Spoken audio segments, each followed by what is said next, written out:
semuanya, assalamualaikum warahmatullahi wabarakatuh. Perkenalkan, nama saya Rian Adriansa 75152. Di sini saya akan mempresentasikan tentang materi analisis konsumen mata kuliah perilaku konsumen. Nah, yang saya ingin presentasikan yaitu elemen yang pertama, yaitu elemen roda analisis konsumen pada beras maknyus. Beras maknyus yang sudah bisa dilihat kawan-kawan sekalian. Nah, analisis konsumen. Nah, dalam roda analisis konsumen ini ada 4 dalam teori permasalahannya ya. Ada yang kognisi, perilaku, lingkungan, dan afeksi. Nah, untuk itu kita bisa melihat yang pertama, yaitu apa itu kognisi. Nah, untuk kognisi itu sendiri yaitu pengetahuan konsumen akan suatu produk dapat dipengaruhi oleh lingkungan sosial maupun dari desain promosi, dan juga pengetahuan produk dapat didapatkan dari pengalaman orang terdekat maupun pengalaman sendiri. Nah, semakin sering konsumen mengonsumsi produk, semakin besar daya ingat atau kepercayaan terhadap produk beras maknyus itu sendiri.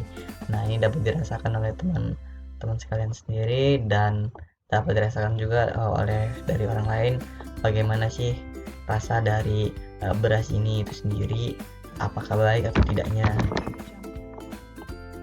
Selanjutnya yaitu dari afeksi.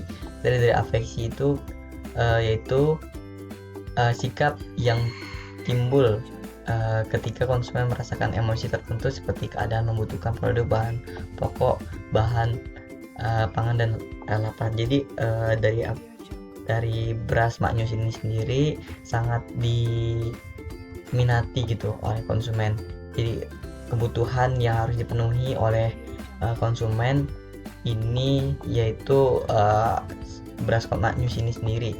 Jadi beras ini kan salah satu pokok sekunder ya di dalam pangan ya. Jadi sangat dibutuhkan bagi konsumen, bagi masyarakat untuk mengkonsumsi beras gitu. Nah, selanjutnya yaitu perilaku konsumen terhadap beras maknyus. Jadi perilaku ini mengacu pada tindakan nyata konsumen yang dapat diobservasi secara langsung. Jadi kita bisa tahu, kita bisa langsung kita tanya kepada konsumen bagaimana rasanya, bagaimana produk kami ini, adanya seperti kayak misal adanya pemutih atau tidak, adanya pengawet atau tidak, adanya pewangi atau tidak. Jadi bisa dibuktikan nantinya di saat dimasak itu enak atau tidak, pulen atau tidak nasinya gitu. Nah, selanjutnya yaitu lingkungan. Permintaan terhadap kebutuhan pangan yang tanpa pengawet, tanpa pemutih, dan tanpa pewangi mengakibatkan kebutuhan konsumen terhadap produk ini lebih oleh karena itu ekonomis.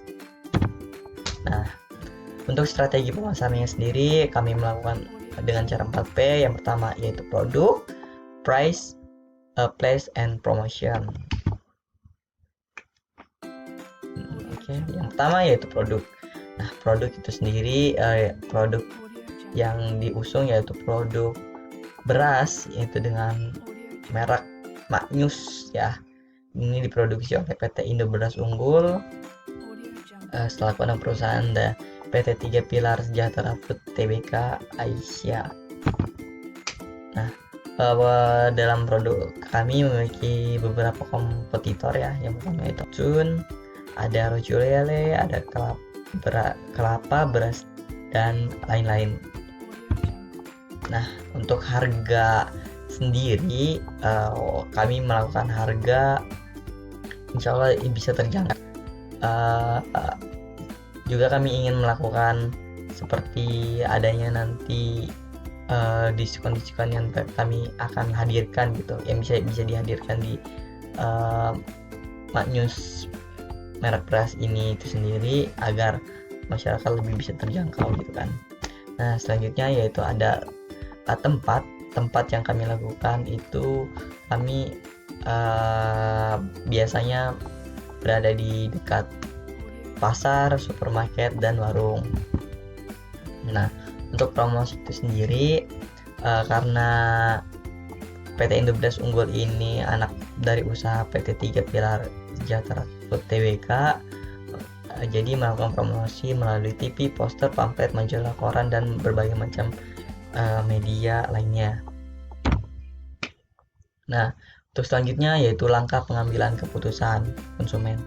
Langkah pengambilan keputusan ini ada 5 langkah. Yang pertama yaitu pengenalan kebutuhan, pencarian informasi, evaluasi alternatif, pembelian, dan kita lihat hasilnya bagaimana nanti ya. Oke. Yang pertama yaitu analisis konsumen. Kita menganalisis dulu nih ada konsumen. Konsumen akan mengkonsumsi apa? Beras ini sebagai beras yang dapat dipenuhi kebutuhan pangan keluarga, sehingga konsumen dapat membeli beras maknyus ini itu sendiri. Nah, untuk yang kedua yaitu mencari informasi. Berawal dari keputusan konsumen ingin mengkonsumsi beras yang kualitasnya cukup baik. Nah, konsumen juga dapat membeli beras maknyus ini sebagai solusi beras yang berkualitas. Bisa kita lihat juga tadi sudah disampaikan, tanpa bahan pengawet, tanpa bahan pewangi, tanpa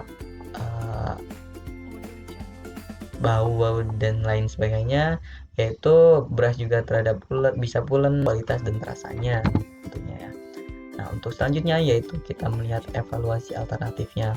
Setelah mendapatkan informasi produk beras maknyus, konsumen menentukan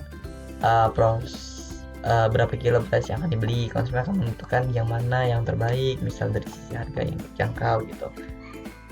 Nah, untuk selanjutnya yaitu pembelian. Setelah konsumen ini mencari alternatif yang dipilih, maka yang didapat bahwa produk maknyus ini sesuai dengan pencarian dari kebutuhan konsumen yang sudah dilakukan analisis, evaluasi terhadap enak atau tidaknya, seperti kualitasnya baik, harga juga terjangkau. Oke, dan selanjutnya yaitu hasil. Nah, setelah melakukan pembelian, konsumen akan mengevaluasi apakah beras maknyus dapat memenuhi kebutuhan dari harapan. Setelah itu mengkonsumsi beras maknyus, hasil didapatkan dari beras maknyus dapat memenuhi permintaan yang dibutuhkan konsumen. Maka beras maknyus ini sesuai dengan harapan apa yang diinginkan oleh konsumen. Bisa dapat saya sampaikan. Bila ada salah kata saya mohon maaf. Saya akhiri, wassalamualaikum warahmatullahi wabarakatuh. Terima kasih.